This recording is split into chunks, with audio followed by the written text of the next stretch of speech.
Well, the disturbing video that we showed you last night might not be the only video that was shot in this controversial case. The investigator Tom Meyer has more tonight with part 2 of his exclusive investigation. Why did you decide to talk with me? I don't want this to happen to somebody else. Greg Steffi and his wife Hope are suing the Stark County Sheriff, accusing deputies of using excessive and outrageous force, an allegation the sheriff denies. But Steffi says this video, shot by deputies and obtained by Channel 3 News, speaks for itself. This case got started with a call to 911 for help. Greg's wife was injured when a cousin assaulted her. When she had someone call the Stark County Sheriff, her troubles got worse. A lot worse. They say a deputy was confused when he arrived at the location where the attack occurred.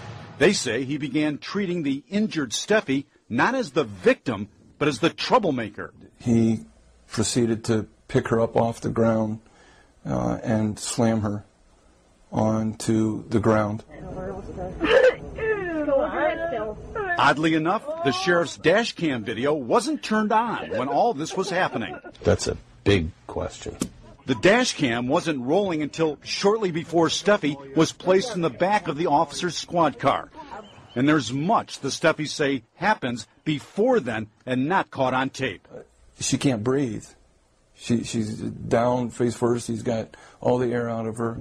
That portion of the video either doesn't exist or wasn't released to Steffi's lawyers. When Steffi is hauled to jail, she says they roughed her up again before they pinned her down on a cell floor and took off all her clothes. Again, the sheriff denies the allegation. But is there even more video missing? We believe there's still videotape out there. Check out jailhouse surveillance video.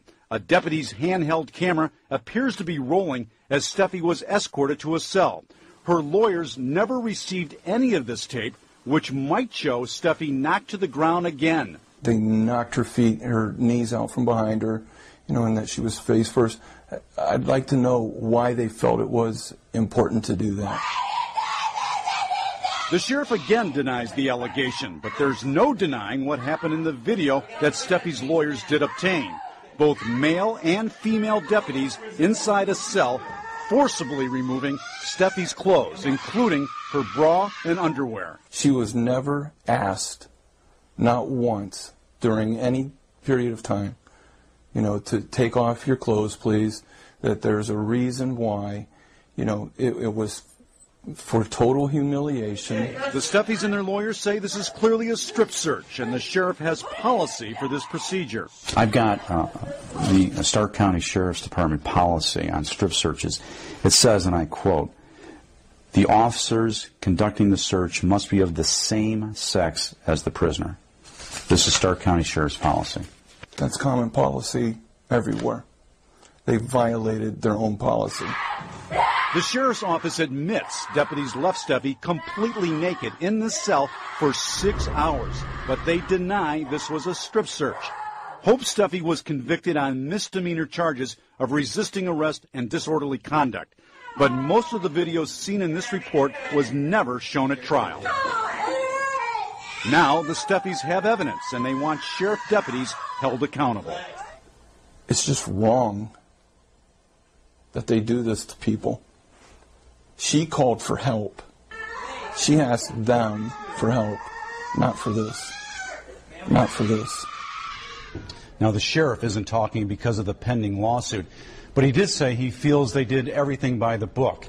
The FBI typically investigates allegations of civil rights violations, but the agency wasn't aware of the Steffi case until Channel 3 News contacted them today. We also have calls into the Stark County prosecutor and the Ohio Attorney General to see if they plan to do anything about all this. Tim and Ramona. I think the tough part for a lot of people, whether she did something wrong or not, is to see her being undressed with males present. That's the demeaning. And there also seems to be a real lack of clarity as to what led up to this. But that's being investigated, right? It is being investigated. She was seeing a cousin at her house, and another cousin showed up, and there was a fight. Hope Steffi was attacked. The deputy shows up, and Hope is very distraught and leans on the officer. The officers, witnesses tell us, threw her up against the cruiser, and then asked for the driver's license, turned over the wrong driver's license, her deceased sister's license, and all hell broke loose. Yeah. You know, there's a lot of confusion. Hopefully we can hear from Stark County Sheriff's Office. Well, some viewers have accused us of being one-sided. We'd love to talk to the sheriff. But they can't speak because of the